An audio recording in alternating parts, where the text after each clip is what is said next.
A ball gag would work better for keeping your mouth shut, but I can clearly understand why an artist wouldn't want to put that on the cover. Unless, of course, you're the gimp and you're about to drop some fire.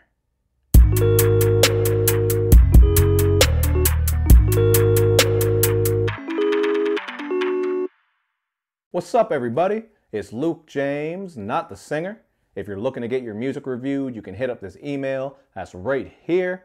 But today, I'm going to hit you up with my thoughts and opinions on G Herbo's debut studio album called Humble Beast. G Herbo is a rapper from out of Chicago who has amassed a high-quality collection of mixtapes over the years, although to be fair, I really wasn't a big fan of his last one called Strictly for My Fans. In spite of that, I do like some of these other projects he's put out, including Ballin' Like I'm Kobe, which to this day I think is some of his best work. So I have had an interest in G Herbo, and I'm always wanting to hear more from him. That said, I was excited when I saw that this project finally came out, and it definitely delivered with what I wanted to hear from him. However, I am going to start off with some of the things I didn't like about it first, so just bear with me because it will get more positive up in here.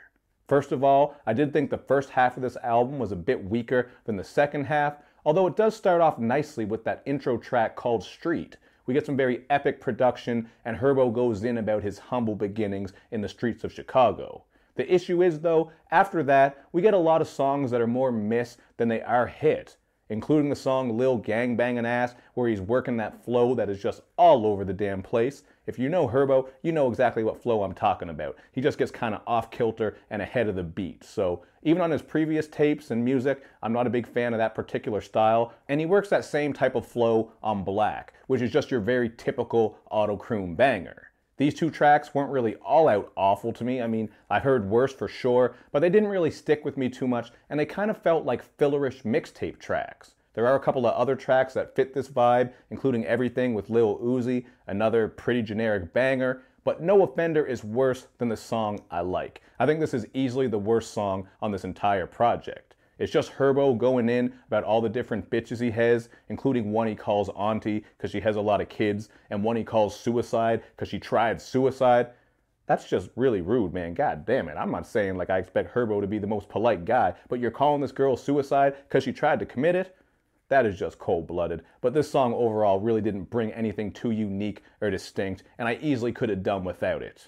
But after all of this, I know it sounds like I'm being really negative here. This album definitely gets much better, and it all starts with the song Man Now. We get some very beautiful sample-based production on this as Herbo raps about how he came to be the man he is today, but he also makes it clear that he was also the man then. It's just that he's a different type of man now. He's enjoying some more success, and he's not as heavy in the streets. I just think Herbo sounds at his best when he's on this type of production, and also when he's bringing that street narrative, getting personal, and telling stories. Another really dope track with sample-based production is Mirror, where he and Lil Bibby are going back and forth with their flows, so this gives you that vintage, classic Herbo Bibby sound. And as far as other features go, I think Bump J would be the other best one on here. It's been a long-ass time since I heard from him. I believe he did some time, but he shows up on the song Crown to show that he still has it. I would actually like to hear some more new music from Bump J after this feature. But the song that definitely steals the show by far has got to be Malcolm.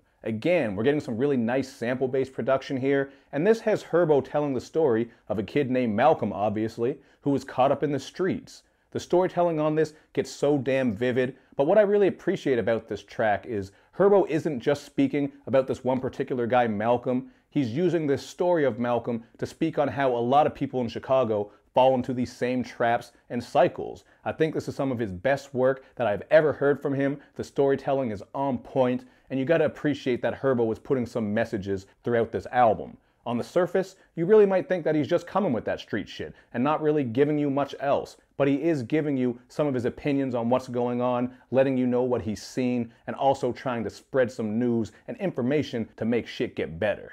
The track Red Snow really backs up everything I just said, because this is a track where Herbo is going deep. He raps a bit about how he had rap dreams, but then he got derailed by the street life that he got caught up in, and he's also letting people know that shit stays vicious in Chicago. The whole idea and imagery of red snow, as in violence and murders happening when the streets are so cold, really did stick with me. I think this is another one of the best tracks on here, as it all comes together very masterfully.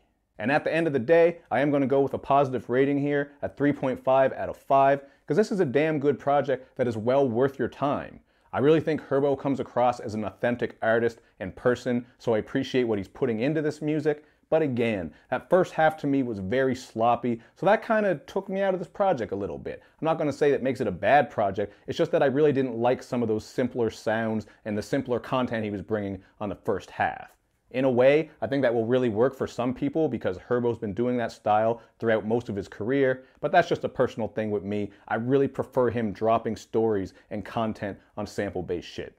So all I can say is my opinion, man, so that's what you get when you watch my reviews. Now make sure you hit me up in the comments section with your thoughts because I want to know what you think, and then swing by all my social media sites so you can show me love and show me lots of it.